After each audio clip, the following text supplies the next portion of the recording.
உங்க குழந்தைங்க ஏதாவது செய்யும்போதோ, இல்ல புதுசா ஏதாவது கத்துக்கும் போதோ, புதியது எனக்கு வரல, எனக்கு கடுப்பா இருக்கு, எனக்கு பிடிக்கல அப்படின்னு உங்க பசங்க சொல்றாங்கன்னா, இந்த வீடியோவ கடைசி வரைக்கும் பாருங்க.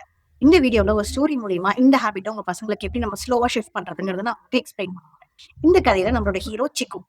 ஒரு காலத்துல ஒரு அழகான தோட்டத்துல சிக்குன்னு ஒரு சின்ன விதை இருந்துச்சாம். அந்த தோட்டத்துல சன்ஃப்ளவர் விதைகள், ரோஜா விதைகள், மெரிகோல்ட் விதைகள் இந்த மாரி நெறைய மரத்தோட செடிகளோடைய வளர்ந்துட்டு இருந்துச்சு. அந்த தோட்டக்காரர் பார்த்தீங்கன்னா, எல்லா நாளும் எல்லா செடிக்குமே தண்ணி ஊத்திக்கிட்டே வர்றாரு. அப்ப சன்ஃப்ளவர், ரோஸ் அதுலலாம் வந்து கொஞ்சம் கொஞ்சமா துளிர் விடுது.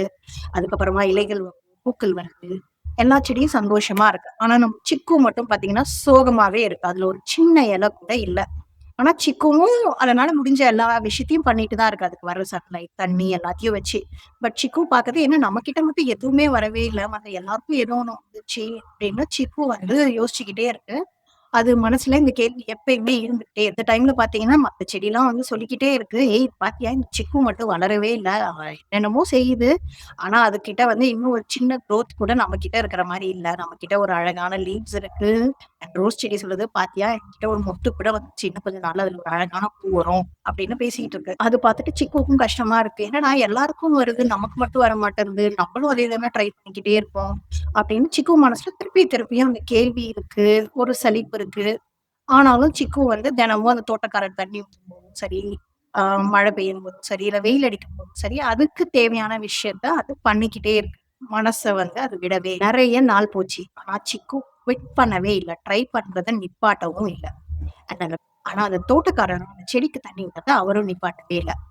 ஒரு நாள் அந்த மேஜிக் நடந்துச்சு. அது என்ன மேஜிக் அப்படின்னு பார்த்தீங்க அப்படின்னா, சிக்குக்கு மேல ஒரு சின்னதா ஒரு ஷூட் வருது. அந்த ஷூட்ட பார்த்துட்டு சிக்குவுக்கு பயங்கர சந்தோஷம்.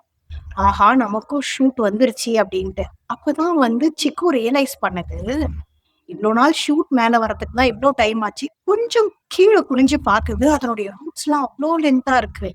ஓ! இவ்ளோ நாள் நம்மளுக்குள்ள இப்டி ஒரு மாற்றம் நடந்ததே நம்ம கவனிக்கலையே.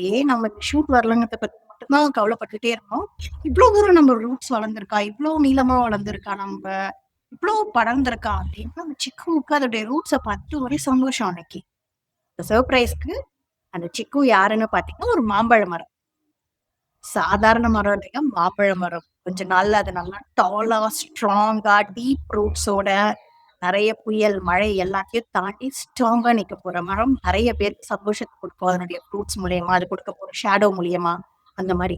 ஆனா என்னாச்சு, சன்ஃப்ளவர்ஸ், ரோஜா செடிலாம் நமக்கு சின்ன சின்ன சந்தோஷங்கள் குடுத்தாலும், ஒரு புயல், மழை, வெயில் வரும்போது அந்த செடிக்கெல்லாம் ஒண்ணு ஒண்ணா வந்து பட்டுருச்சு. இந்த சிக்கு ஸ்டோரிய இன்னைக்கு நீங்க உங்க பசங்களுக்கு சொல்லணும். இதுல அந்த சிக்குங்கிறது கிவ் அப் பண்ணவே இல்ல. அதுக்கு ரிசல்ட்ஸ் தெரியுதோ தெரியலையோ, அதுக்கு மனசு கஷ்டமா இருந்தது. அது ட்ரை பண்ணிக்கிட்டே இருந்தாலும், அந்த சிக்கு வந்து அத விடவே இல்ல. அண்ட் அதோடைய ரிசல்ட் என்னாச்சுங்கிறது பாத்தீங்க. ஒரு பக்கம் ஷூட்ஸ் அதனுடைய ஆக்சுவல் ரிசல்ட் நம்மளுக்கு தெரியறதுக்கு ரொம்ப நாள் ஆகலாம். ஃபார் எக்ஸாம்பிள் இன்னைக்கு நம்ம படிச்சுட்டே இருக்கோம். நமக்கு பிடிக்காத மேத்ஸ் போடுறோம்.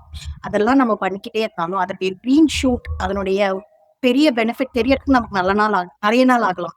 ஆனா இன்னைக்கு நீ அந்த மேத்ஸ் பண்றது மூலியமா ஒரு ஹேபிட்ட கத்துக்கிற. உனக்குள்ள ஒரு ரொட்டீன் ஃபிக்ஸ் பண்ற. அண்ட் நீ மேத்ஸ் பண்ணும்போது உன்னுடைய லாஜிக்கல் பிரெயின் திங்க் ஆகும். இதெல்லாம் நமக்கே தெரியாம நம்ம ரூட்ஸ் படர்றதுக்கான விஷயம். இத உங்க பசங்க கிட்ட நீங்க ஸ்டோரி முடியும்போது எப்படி கன்வே பண்ணணும் நான் கரெக்ட்டா உங்களுக்கு சொல்லப் போறேன். Stay tune till the end for the parental tip. How do you take it to your child so that அது அவங்க மனசுல ஆழமா பதிஞ்சு அவங்களுடைய நடைமுறை வாழ்க்கையில அவங்க ரொம்ப கன்வின்சிங்கா எடுத்துட்டு போறாங்க அப்படிங்கறது நம்ம எண்டுல உங்களுக்கு நான் ஸ்பெசிஃபிக்கா சொல்றேன். இப்போ ஒரு முக்கியமான விஷயம். மதர்ஸ்க்காக இந்த ஸ்டோரி வந்து நான் பசங்களுக்காக மட்டும் இல்லைங்க. ஒவ்வொரு மதர்ஸ் அண்ட் ஒவ்வொரு ஃபாதர்ஸ் நம்ம ஃபேமிலி நல்லா இருக்கணும்ன்றதுக்காக கஷ்டப்பட்டுருக்க எல்லாருக்குமே நான் சொல்றேன். நீங்க ஒரு பிசினஸ் பில்ட் பண்றீங்க. உங்களோட பேஷன் பில்ட் பண்றீங்க. நம்ம ஃபேமிலிய பில்ட் பண்றோம். அண்ட் இது பண்றதுக்கு நெறைய டைம்ல பார்த்தீங்கன்னா, நம்மளுக்கு ரிசல்ட்ஸ் கண்ணு முன்னாடி இருக்காது. சில டைம் பசங்க நம்மள விட்டு பேசுற மாரி இருக்கும். நமக்கு தேவையான ப்ரமோஷன் கிடைக்காது. நெறைய பட் ஸ்டில் நம்மளோட எஃபோர்ட்ஸ் நம்மளுடைய ஜென்யூன் எஃபோர்ட்ஸ நம்ம வந்து பண்ணிக்கிட்டே இருக்கோம். அப்ப ஆஸ் எ சிக்குவா நம்மளோட ரூட்ஸ் க்ரோ ஆயிட்டே இருக்கும். நம்ம எதிர்பார்க்கிறது அந்த ஷூட் தான். அத நம்ம இப்ப கண்ணுக்கு தெரியாம இருக்கலாம். பட் ஸ்டில் ஒவ்வொரு நாளும் நம்ம பண்ற எஃபோர்ட்ஸ்னால நம்ம ரூட்ஸ் க்ரோ ஆயிட்டே இருக்கு. அப்படிங்கிறத மட்டும் மனசுல வச்சுக்கிட்டு, நீங்க உங்க ஃபேமிலிக்காக, கெரியருக்காக, உங்க பேஷனுக்காக பண்ற எந்த விஷயத்தையும் நிப்பாட்டாதீங்க.